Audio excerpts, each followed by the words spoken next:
popular coup that overthrew him. And what did the United States State Department do about it? Virtually nothing. And as a result, within about 48 hours, that coup was broken. Chavez was back in power, but we had a chance to move in. He has destroyed the Venezuelan economy, and he's going to make that a launching pad for communist infiltration and Muslim extremism all over the continent. You know, I don't know about this doctrine of assassination, but if he thinks we're trying to assassinate him, I think we really ought to go ahead and do it. It's a whole lot cheaper than starting a war. And I don't think any oil shipments will stop, but this man is a terrific danger, and this is in our sphere of influence, and we can't let this happen. We have the Monroe Doctrine, we have other doctrines that we have announced, and without question, this is a dangerous enemy to our South, controlling a huge pool of oil that could hurt us very badly. We have the ability to take him out, and I think the time has come that we exercise that ability. We don't need another $200 billion war to get rid of one, strong-armed dictator. It's a whole lot easier to have some of the covert operatives do the job and then get it over with.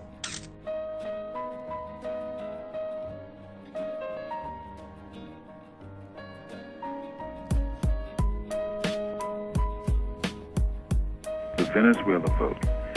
It has been just over 2 years since the U.S.-backed coup, and what the U.S. couldn't achieve by coup d'etat, it now seeks by the ballot box. The Americans have targeted the Chavez regime, ostensibly because of the anti-democratic nature of the regime. In fact, as in a nation on the other side of the world, rap about democracy masks something else. Venezuela matters to Washington because of one thing: oil. And it isn't that Venezuela isn't interested in selling its prized natural resource to the Americans. It is. It's that a truly independent Venezuela, one which chooses its own friends, which dares to establish its own foreign relations, creates a bad example for other Latin American nations, which are almost all under the heel of U.S. business and international monetary fund domination. In April 2002, the U.S. backed a military business coup against President Hugo Chavez when the nation's leader was taken prisoner and wealthy oil interests named Pedro Carmona to head an unconstitutional military-backed government. Venezuelans wouldn't accept it and took to the streets in massive numbers to oppose the Carmona dictatorship. 2 days later, Chavez was back in power. The Bush regime, which recognized Carmona immediately, has seethed ever since at Chavez's reinstatement.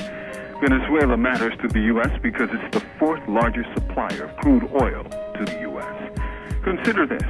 When you think of OPEC, what nations come to mind? Most of us would think Saudi Arabia or perhaps Kuwait.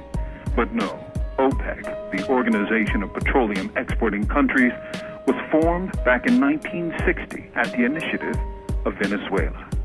The capitalist oil-consuming countries have never liked the development of this cartel and have sought to undermine it ever since. Consider the imperial arrogance of George W. Bush announcing that he wants an honest and open vote in Venezuela. How many millions of Americans, especially black Americans, can say the same thing about the presidential elections of 2000 in Florida?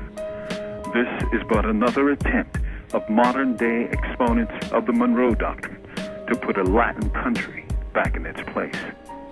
A generation ago, the brain-addled Ronald Reagan supported terrorist attacks on the people of Nicaragua because they wouldn't cry uncle. Bush is taking a page from his mentor. What would Americans say if, say, Canadians argued that the U.S. president was an illegitimate leader because of voter fraud, or perhaps more politely, irregularities? Many would perhaps laugh until their sides split. Yet the U.S., using the IMF and other international bodies, forces other countries to do its bidding, with few questioning their actions. This is the mindset of empire. We shall know soon whether Venezuela will join the U.S. as another stolen democracy, or we shall learn that the masses support the Venezuelan popular resistance.